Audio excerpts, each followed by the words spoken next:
เอาวันนี้พี่สุบันเนี่ยโอ้ โอ้พี่สุบันคือเสียงดีแต่ว่ามื่อนี้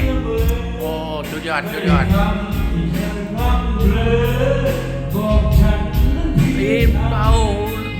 โอ้วันนี้เอามื่อนี้พักผ่อนอยู่บ้านสวนตาอาคารที่สุบันมาร้องเพลงท่านกำนันอุดท่านผู้กองท่านอาจารย์นักดนตรีเอามวนๆน้ำกัน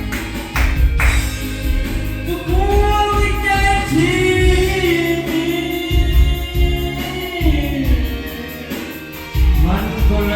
เป็นโพก่อนเธอจะทิ้งฉันไปต่อไม่ได้ไหมสู้ก็ทางจะทำตรงพักผ่อนครับพักผ่อนเอามวนๆน้ำกันนะครับลำๆด้วยทุกคนครับ